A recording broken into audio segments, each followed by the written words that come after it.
Feliz día, apreciado amigo y hermano oyente. Dios te bendiga en esta hora. Hoy en nuestro espacio Reavivados por su palabra estaremos estudiando el capítulo número 13 del libro de Primera de Reyes. Primera de Reyes, capítulo 13. Por orden del Señor, un hombre de Dios llegó desde Judá a Betel cuando Jeroboam estaba junto al altar para quemar incienso. El profeta clamó contra el altar por orden del Señor. Altar, altar, así dice el Señor. A la casa de David nacerá un hijo que se llamará Josías. Él sacrificará sobre ti a los sacerdotes de los altos que queman incienso sobre ti, y sobre ti quemarán huesos de hombres. En aquel mismo día dio una señal diciendo: esta es la señal de que el Señor habló. El altar se quebrará y la ceniza que está en él se derramará. Cuando el rey Jeroboam oyó la palabra del hombre de Dios que había clamado contra el altar de Betel, extendió su mano desde el altar y dijo: prendedlo. Pero la mano que extendió se secó y no la pudo volver así. Y el altar se rompió y se derramó la ceniza del altar conforme a la señal que el varón de Dios había dado por palabra del Señor. Entonces el rey dijo al varón de Dios: ruega al Señor tu Dios y ora por mí, que mi mano me sea restituida. Y el hombre de Dios oró al Señor, y la mano del rey se recuperó y volvió como antes. Y el rey dijo al varón de Dios: ven conmigo a casa a comer y te daré un presente. Pero el hombre de Dios respondió al rey: aunque me dieras la mitad de tu casa, no iría contigo, ni comería pan, ni bebería agua en este lugar. Porque así me está ordenado por palabra del Señor: no comas pan, ni bebas agua, ni vuelvas por el camino por donde vayas. Regresó pues por otro camino, y no volvió por el camino por donde había ido a Betel. Habitaba entonces en Betel un anciano profeta, cuyos hijos le contaron lo que el varón de Dios había dicho aquel día en Betel. Su padre les preguntó: ¿por qué camino se fue? Y sus hijos le mostraron el camino por donde se había vuelto el varón de Dios que había venido de Judá. Él dijo a sus hijos: ensilladme el asno. Ellos le ensillaron el asno y subió en él. Fue tras el varón de Dios y lo halló sentado debajo de una encina. Le preguntó: ¿eres tú el varón de Dios que viniste de Judá? Él respondió: yo soy. Entonces le dijo: ven conmigo a casa. Pero él respondió: no podré volver contigo, ni entrar en tu casa, ni comer ni beber en este lugar. Porque por palabra de Dios me ha sido dicho: no comas pan ni bebas agua allí, ni vuelvas por el camino por donde vayas. El anciano profeta respondió: yo también soy profeta como tú. Y un ángel me habló por palabra del Señor diciendo: vuélvelo contigo a tu casa para que coma y beba algo. Pero le mintió. Entonces volvió con él y comió y bebió en su casa. Y cuando estaban a la mesa, vino palabra del Señor al profeta que lo había hecho volver. Clamó al varón de Dios que había venido de Judá y le dijo así: así dice el Señor: por cuanto has sido rebelde a la orden del Señor y no guardaste el mandato que el Señor tu Dios te había prescrito, sino que volviste, comiste y bebiste donde el Señor te había prohibido comer y beber, tu cuerpo no entrará en el sepulcro de tus padres. Y cuando hubo comido y bebido, el profeta que lo había hecho volver le enalbardó un asno.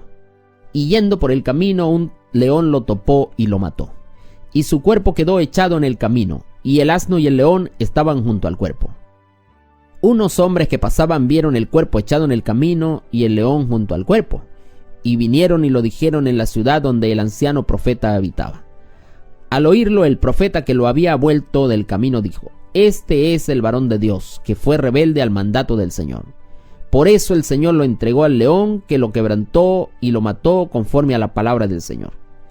Y habló a sus hijos: preparadme un asno. Y ellos se lo enalbardaron. Él fue y halló su cuerpo tendido en el camino, y el asno y el león junto al cuerpo. El león no había comido el cuerpo ni dañado al asno. Entonces el profeta tomó el cuerpo del varón de Dios, lo puso sobre el asno y lo llevó. Y el profeta anciano vino a la ciudad a endecharlo y a enterrarlo. Puso su cuerpo en su sepulcro y lo endecharon diciendo: ay, hermano mío.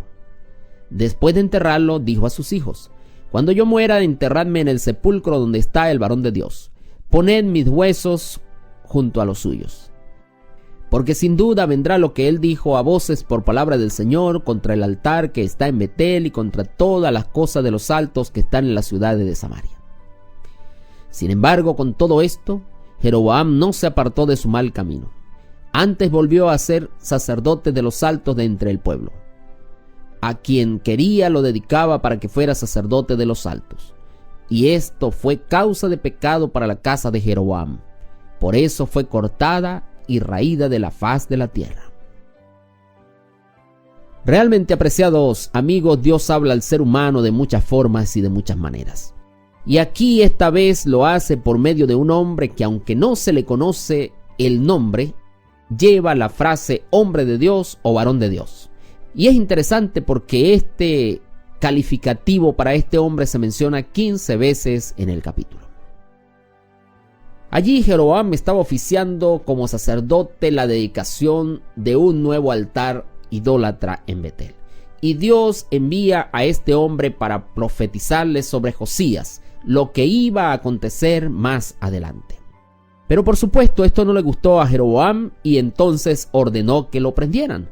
Pero cuando él ordena esto, dice la palabra que su mano se le quedó seca y todo lo que estaba allí se cumplió como lo había dicho el profeta. El altar se rompió, se derramó la ceniza del altar y todo lo que este hombre había hablado se cumplió.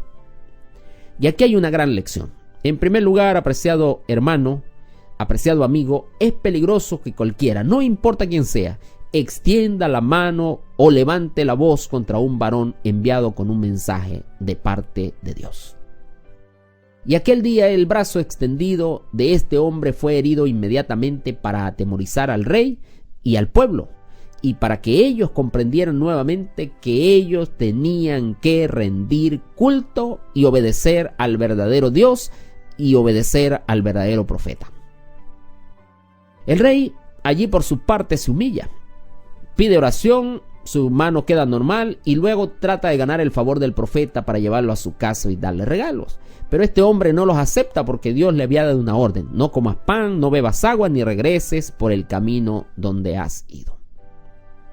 Pero lamentablemente de aquí en adelante el relato toma un rumbo triste y no tan bueno, pero en especial para este varón de Dios.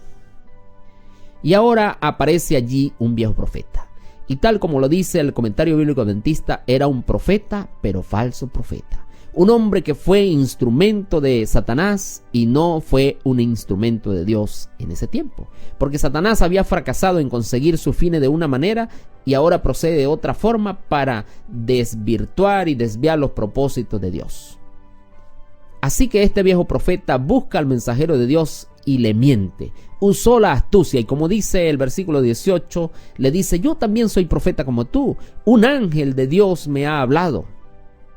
Tremendas mentiras dijo este hombre allí. Apreciado amigo, apreciado hermano, ojo, cuidado. El Señor nunca envía mensajes contradictorios mediante sus profetas. Y esto está claro aquí en la Biblia. Y esta es otra de las grandes lecciones que encontramos en el capítulo. Porque el enemigo es muy persistente y vuelve con sus tentaciones vez tras vez. Las modifica de una forma y otra porque está resuelto a provocar la caída de cualquier persona. Y este hombre, varón de Dios, oyó lo que este viejo profeta le estaba diciendo, fue a su casa, comió y cuando estaban aún allí en la mesa, Dios le habló. Y dice el libro de Profetas y Reyes, en la página 77, que después que el varón de Dios hubo desobedecido la orden expresa de Jehová, Dios permitió que viera con claridad su falta mediante un hombre que había consentido en ser usado como mensajero del maligno. Y qué cosa interesante, que después que este hombre le miente, le prepara comida y le da comida y lo envuelve en sus trampas, ahora le da un burrito para que se vaya. Le prepara este burrito para que salga de su casa. Y esto es lo que hace Satanás, apreciado amigo, con cada uno de nosotros. Satanás te miente, te engaña, te envuelve en sus cosas y luego te prepara, entre comillas, algo para que tú creas que estás bien y te deja a la deriva para que te mueras. Qué triste final para este hombre de Dios. Por desobedecer a Dios murió súbitamente y sin gloria. Y aunque el rápido castigo que le sobrevino fue un nuevo testimonio para el rey o para el pueblo de Israel de que la obediencia a las órdenes de Dios es el único sendero seguro, ellos continuaron haciendo lo malo. Apreciado líder, apreciado hermano y apreciado amigo, tengamos cuidado con no desobedecer las órdenes de Dios. Tengamos cuidado con llegar a faltar al mandato del Señor. Esto es muy peligroso. El varón de Dios era el varón de Dios, pero en un solo punto se dejó vencer por el enemigo y el enemigo lo destruyó. Que Dios te bendiga, apreciado amigo. Que Dios te acompañe en este día. Una vez más te ha hablado el pastor Moisés Prieto, pero la palabra es la palabra de Dios.